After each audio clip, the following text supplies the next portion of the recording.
21 मार्च 2001। अनिल करीबन 5 साल बाद अपने गांव आया था, जो राजस्थान के उदयपुर डिस्ट्रिक्ट में आता है, जहां केवल उसका परिवार ही नहीं बल्कि उसके बचपन के दोस्त भी रहते हैं। स्कूल के बाद अनिल हायर एजुकेशन करने के लिए फॉरेन चले गया था और वहां जाने के बाद ना उसके दोस्तों से मिलना हो पाया, ना फोन पे बात हो पाई।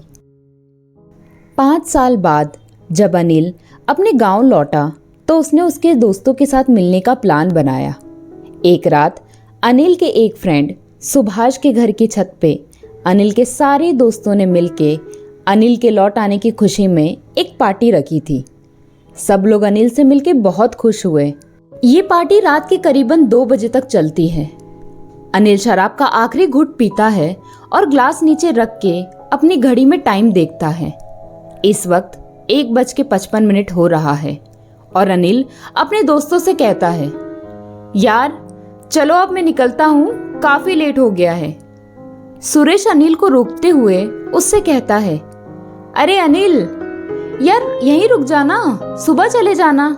वैसे भी यार हम कितने टाइम बाद मिले हैं, और हाँ हमारी पार्टी तो वैसे भी सुबह तक चलती है। अनिल सुरेश की इस बात को सुन के उस पे हंसता है और जवाब देते हुए कहता है, अरे सुरेश माँ अकेली है ना, बापू शहर गए हैं काम से, मैं अभी चलता हूँ, कल फिर मिलेंगे ना।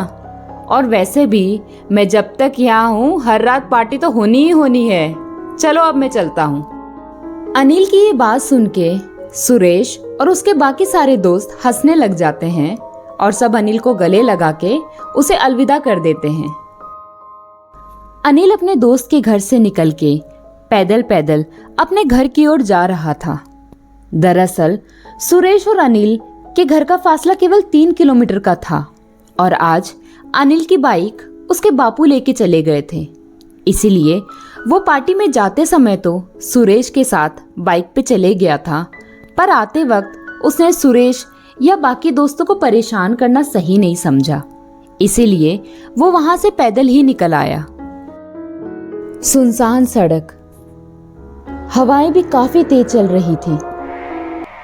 अनिल नशे में धुत गाना गुनगुनाते हुए चले जा रहा था। तभी उसे कुछ कुत्ते भौंकते हुए नजर आए।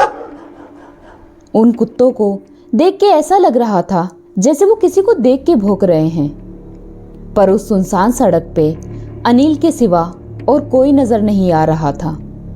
और वो कुत्ते जिस और देख के भौंक रहे थे वहां पे भी कोई नहीं था। अनिल ने ज्यादा ध्यान नहीं दिया और वो अपनी ही मस्ती में आगे की ओर बढ़ने लगा। तभी कुछ दूर जाके एक मोड़ पे उसे 2 रास्ते दिखाई दिए। अनिल को याद नहीं आ रहा था कि कौन सा रास्ता उसके घर की ओर जाता है। एक तो वो शराब में धुत था और दूसरा वो 5 साल बाद उन रास्तों पे चल रहा था। तभी उसे कुछ ही दूर पे एक आदमी खड़ा दिखाई दिया। अनिल का उस पे ध्यान गया और वो सोचने लगा कि अभी तक तो यहाँ पे कोई नहीं था, पूरी सड़क खाली थी। स्ट्रीट लाइट ना होने के कारण सिर्फ चांद की रोशनी में वो आदमी जरूर दिखाई दे रहा था, पर उसका चेहरा नहीं। तभी अनिल उस आदमी से रास्ता पूछने के लिए उसकी ओर बढ़ता है और कहता है, अरे भैया सुनिए।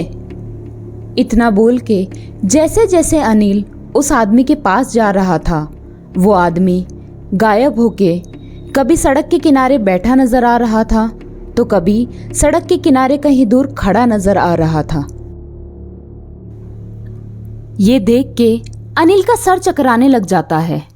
फिर भी वो बिना रुके उस आदमी की ओर बढ़ते जा रहा है और ये कहते हुए, अरे भैया सुनिए सुनिए ना, अरे रास्ता भूल गया हूँ, थोड़ी मदद कर दीजिए रास्ता ढूंढने में।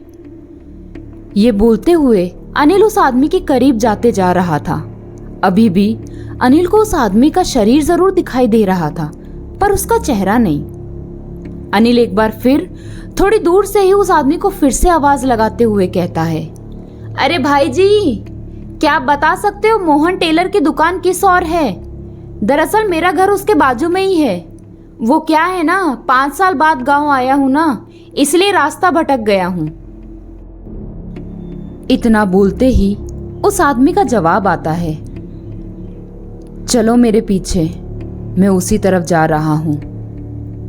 ये सुन के अनिल को राहत महसूस होती है और इतनी देर भटकने के बाद उसे यकीन होने लग जाता है कि अब वो कुछ ही देर में घर पहुंच जाएगा। अनिल उस आदमी के पीछे पीछे अंधाधुंध बस चले जा रहा है। करीबन 1.5 किलोमीटर चलने के बाद जब अनिल थक जाता है तो हांफते हुए उस आदमी से एक बार फिर कहता है, अरे भैया, और कितनी दूर है? कब से चले जा रहे हैं? इतना बोल के अनिल अपने चारों ओर देखता है और उसे एहसास होता है कि वो उस आदमी के पीछे चलते चलते उस नदी के किनारे आ गया है जहां ज्यादातर मुर्दों को जलाया जाता है। ये सब देख के उसकी धड़कनें तेज होने लग जाती हैं और उसे सांस लेने में मुश्किल होने लगती है। जब अनिल उस आदमी की ओर पलट के देखता है तो वो देखता है कि वो आदमी वहां से गायब हो चुका है और दूर दूर तक उसे कुछ नजर नहीं आ रहा। सिर्फ भयानक आवाजें और रोने की आवाज सुनाई देने लग जाती हैं।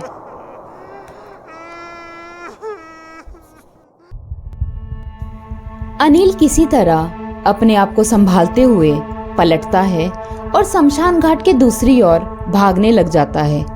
इतने में ही उसका पैर फिसल जाता है और वो नीचे गिर जाता है और उसकी दर्द भरी चीख निकलती है। किसी तरह अनिल अपने आप को संभालते हुए उठने की कोशिश करता है, पर इससे पहले कि वो उठ पाता उसे दिखाई देता है वो आदमी जिसे पहले अनिल गांव का रहने वाला ही समझ रहा था। पर वो आदमी दरअसल एक मरा हुआ आदमी है और उसके सामने जो खड़ा है वो आदमी उसी मरे हुए आदमी की बुरी आत्मा है। हवाएं और तेज चलने लग जाती हैं और किसी आदमी के रोने की आवाज सुनाई देने लग जाती है। जैसे जैसे वो बुरी आत्मा अनिल की ओर बढ़ती है वैसे वैसे रोने की आवाज और भी बढ़ जाती है। अनिल ये सब देख के और सुन के उसका बुरा हाल हो जाता है। वो आत्मा जैसे अनिल के करीब आती है, हालांकि अनिल को अभी तक उसका चेहरा नहीं दिखाई दिया है, पर जैसे ही वो आत्मा एक और कदम अनिल की ओर बढ़ाती है और अनिल को उसका चेहरा दिखता है। पीछे से बरगद का एक पेड़ की लंबी शाखा नीचे गिरती है और अनिल के गले पे लिपट जाती है, फांसी के फंदे की तरह, और अनिल का गला कसकर दब जाता है। अनिल का शरीर फड़फड़ाने लग जाता है और तड़पते तड़पते उसकी मौत हो जाती है। जैसे ही अनिल की सांसें थम जाती हैं, वो बुरी आत्मा वहां से गायब हो जाती है। तेज हवाएं भी रुक जाती हैं और वो रोने की आवाज वो भी आने बंद हो जाती है। अगली सुबह जब गांव का एक आदमी उस तरफ से गुजर रहा था, तब उसने देखा कि बरगद के पेड़ पे किसी का शरीर लटक रहा है। वो पहले तो बहुत घबरा गया था और फिर हिम्मत जुटाते हुए बरगद के पेड़ के पास गया और उसने देखा कि अनिल का चेहरा नीला पड़ चुका है और उसका मरा हुआ शरीर लटका हुआ है।